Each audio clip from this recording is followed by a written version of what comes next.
मुझे आज की शाम बहुत सुनहरी लग रही थी। मेरे बगल में बैठे वो बुजुर्ग मेरी ओर देख रहे थे और मंद मंद मुस्कुरा रहे थे। मैंने उनसे बातचीत करते हुए कहा, आज की शाम बहुत सुनहरी लग रही है। उन्होंने कहा, हर शाम सुनहरी होती है। कुदरत का रंग क्या कभी फीका पड़ा है? मैंने कहा, नहीं। फिर उन्होंने कहा, कुदरत का रंग कभी फीका नहीं पड़ता, लेकिन कुदरत किसी को यहाँ एक जैसी सुंदरता देकर स्थायी रूप से रखती भी नहीं है। निरंतर बदलाव उसका गुण है, लेकिन इस बदलाव में भी वही सुंदरता कायम रहती है, और यही उस परमात्मा की रहस्यमय लीला है। मैंने कहा, चाचा जी, आपकी बात मेरे कुछ पल्ले नहीं पड़ रही है, ज़रा समझा कर कहेंगे? उन्होंने गहरी सांस लेते हुए कहना शुरू किया, मैं अपनी शाम इसी गार्डन में बिताता हूँ, और ये मैं पिछले 40 सालों से कर रहा हूँ। इस शहर को छोड़कर कभी लंबे समय तक मेरा बाहर रहना नहीं हुआ। मैं यहीं पला बढ़ा और नौकरी की। अब नौकरी से तो रिटायर हो गया, पर जिंदगी से रिटायर होना अभी बाकी है। लेकिन हाँ, बुढ़ापे का असर दिखना शुरू हो गया है। पर घुटनों से कभी कभी कटकट की आवाज़ आती है। मेरी नज़र धुंधली हो रही है। शुगर और बीपी तो ऐसे दोस्त हैं जिनकी निगरानी न करो तो वे कभी भी पटक देंगे। नौकरी और पैसे की भागम भाग, तनाव मुझे बोनस में यही बीपी शुगर देकर गए हैं। डॉक्टर कहते हैं कि दवा लेते रहो। दवा क्या है? एक तरह का रसायन जो आपके शरीर के बिगड़े रसायन को संतुलित करने का विकल्प है। इन सब के बावजूद मरने से पहले मैं जीना नहीं छोड़ सकता। हर उम्र के अलग मज़े हैं, हर दिन महोत्सव है। कुदरत कभी बूढ़ी नहीं होती, क्योंकि वो खुद में निरंतर बदलाव लाती रहती है। मैंने कहा, मुझे भी अब उम्र का असर होने लगा है। उन्होंने कहा, क्या तुम्हें बुढ़ापा, रोग और मौत का भय सता रहा है? क्या तुम अब बूढ़े हो रहे हो? क्या तुम्हारे घुटनों में रह रहकर टीस उभर रही है? क्या तुम्हारे चेहरे पर झुर्रियाँ दिखने लगी हैं? अब तेजी से उठकर चलना नहीं होता, तुम हर दिन थक रहे हो। शुरुआत तो उसी दिन से हो गई थी जिस दिन तुमने जन्म लिया। जो उम्र बढ़ रही थी वो सही मायनों में घट रही थी।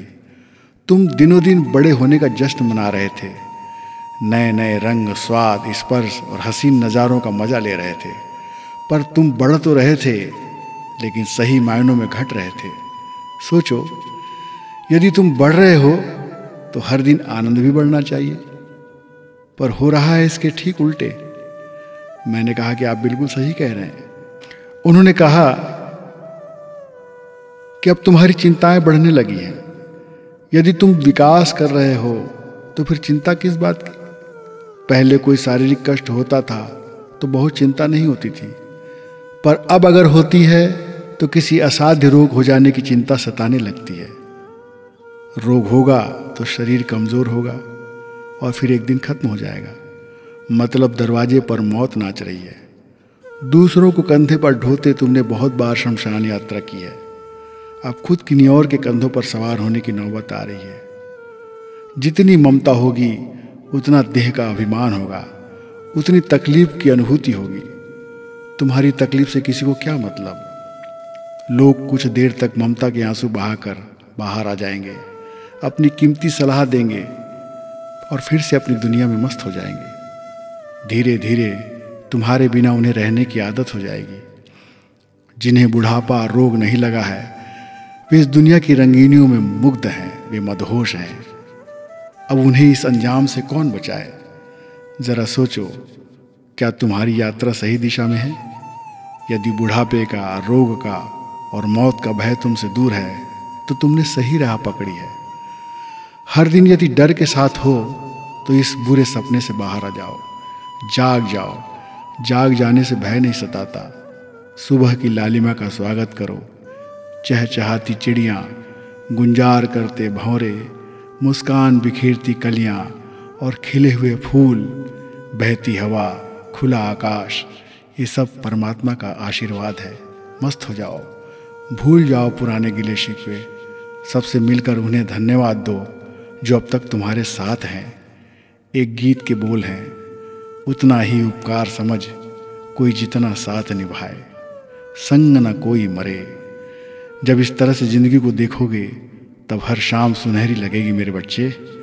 और ऐसा कहकर वे उठने लगे। मैं उन्हें कृतज्ञ भाव से जाते देख रहा था। वे मुझे ज़िंदगी का महत्वपूर्ण सूत्र देकर जा रहे थे।